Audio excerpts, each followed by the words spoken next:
Oi pessoal, para quem não me conhece, eu sou o Alan e mais uma vez, falando de RPGs aqui no canal, que é uma série de vídeos que eu tento manter ativa de tempos em tempos, mas principalmente porque é um assunto que muito me agrada desde os meus tenros e saudosos 12, 11 anos de idade, isso faz muito tempo. Eu gosto muito de RPGs, principalmente aqueles RPGs que eles tentam perverter a forma como o RPG é jogado, entendido, mas muitas vezes praticado, né? Então eu gosto muito de uma onda que tá nos RPGs de uma década pra cá, mais ou menos, que são os RPGs narrativistas, né? Onde você constrói uma narrativa junto com o mestre, mas principalmente com os outros jogadores. Então eu ainda sou aquele RPG aquele jogador de RPG old school, né, que gosta do mestre tirano, que manda e desmanda, não tá nem aí, eu que me divirto, brincadeira. Mas eu ainda sou mais enraizado a esse tipo de jogatina nas minhas experiências, porém eu gosto muito de ter contato com coisas novas. E o autor que eu vou falar aqui hoje, ele é especialista em trazer algo novo. O John Wick, não do filme, aquele que luta Ganjitsu, né, cara, luta uma espécie de jiu-jitsu com arma, não o John Wick do filme. Mas o John Wick dos livros é uma persona, né? Ele não é nem um autor, ele é uma persona. O cara ele é dono de algumas das melhores e mais desafiadoras ideias de todos os tempos. E ele também é criador de algumas das maiores franquias, né? Então ele é um dos caras que participou ativamente da criação do Legend of Five Rings, também trabalhou no RPG, né, do mesmo nome, ele ajudou a criar o card game, mas também trabalhou nas edições do jogo.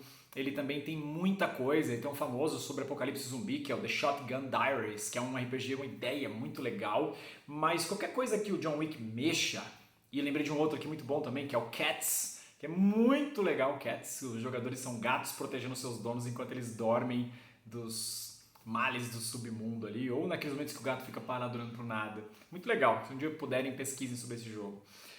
Mas o John Wick ele é um cara que ele gosta muito da linha narrativa, o John Wick ele é um cara que ele gosta muito do conteúdo das coisas, não necessariamente da forma das coisas. Forma e conteúdo são coisas diferentes. Então hoje eu falo um pouco aqui sobre um dos trabalhos mais interessantes dele, primeiro porque eu amo o tema, né, que é o Japão feudal, mas principalmente porque esse livro foi um dos mais criativos que ele já entregou até hoje. Então hoje eu vou falar brevemente aqui para vocês sobre o Blood and Honor, né, que seria aqui Sangue e Honra.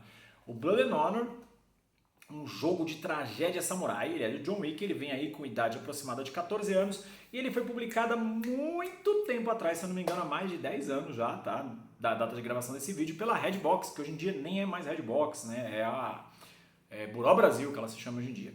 E ele coloca aqui, ó, Clãs e samurais, tragédia, dever, sangue e honra.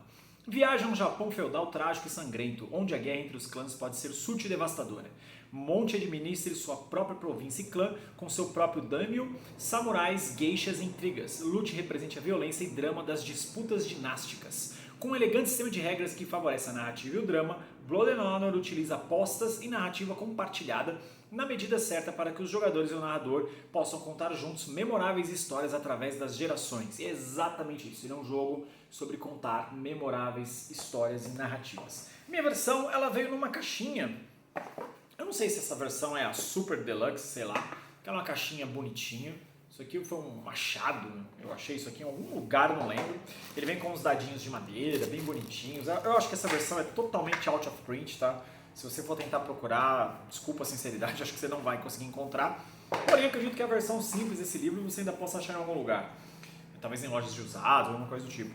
Ela vinha também com umas fichinhas de clãs, né? Você tem alguns exemplos de alguns clãs aqui. É muito legal porque ele vem com aquela arte, né, para quem é dos board games aí, que a gente viu em jogos como dos meus amigos aqui, cadê? Do Hokusai, né, eu esqueci o nome desse tipo de arte, mas é bem legal. Enfim, vem com um monte aqui, não vou mostrar todos. Também vem com o escudo do mestre, que é uma arte belíssima. Aí vem aqui com algumas referências para você consultar e também vem com um mapa do Japão feudal, mas tem algumas diferençazinhas aqui de acordo com o mapa do Japão real, mas são algumas liberdades criativas. O objetivo desse jogo não é representar o Japão feudal na sua essência, é te dar ele como base, né? Então o próprio autor ele fala que isto não é um livro de história. Aliás, a introdução desse livro já vale a leitura dele, tá? Eu gosto muito, uma coisa que ele escreve em letras garrafais aqui, ó, por favor leiam, e é exatamente isso. Se você está procurando um jogo de lutas magias e coisas do tipo, joga fora, esse livro não é pra você. Embora eu acho que ele é meio radical, mas não é pra você. Esse livro é sobre narrativa. Então ele vai fazer os personagens, os jogadores, ficarem ambientados num Japão feudal, onde o primeiro objetivo é você construir o seu clã e depois você fazer o seu personagem. Então os jogadores aqui em conjunto, eles podem cada um escolher fazer um único clã, então todo mundo vai colaborar para a história. Qual a origem do nosso clã, quem é o nosso daimyo, quais são os nossos preceitos morais, qual é o nosso objetivo, o que são as coisas que a gente defende e assim por diante. Depois, sabe, seus personagens têm uma série de profissões que eles podem seguir, que são as profissões do Japão feudal de fato, né? Vou até ver se eu encontro alguma aqui. Para falar aqui, você pode ser um cortesão, né? Você pode ser um conselheiro espiritual, você pode ser um executor, um mestre espião, um senescal, um general e coisa do tipo. Legal é assim, se você tem contato com mangá e você conheceu coisas como Lobo Solitário ou Vagabond, cara, você vai se sentir em casa na leitura desse livro. É exatamente isso. Ele retrata um período. E é muito bacana porque a ideia dele aqui é você ambientar suas sessões de jogo durante 4 estações do ano, onde você vai ver não só a evolução dos seus personagens, situações que eles podem entrar aí, desde intrigas ou guerras, né, territoriais, que era algo muito comum no Japão feudal, mas principalmente a evolução do seu clã. Então aqui o foco maior desse jogo não são os personagens, são os clãs. Então às vezes numa aventura você pode estar jogando com um Hatamoto, né, um general, e na outra você pode estar jogando com um espião desse clã para estar fazendo alguma missão de infiltração ou coisa do tipo, ou por que não interpretar uma geisha dentro da sociedade do Japão feudal. É muito legal que o John Wick ele te deixa muito à vontade aqui, né? E ele também tem um sistema de apostas, então você vai ter um número de dados para jogar e o seu objetivo sempre vai ser você atingir um número 10 ou mais. Sempre que você tiver alguma tarefa, algum conflito, alguma resolução, você vai buscar esse número.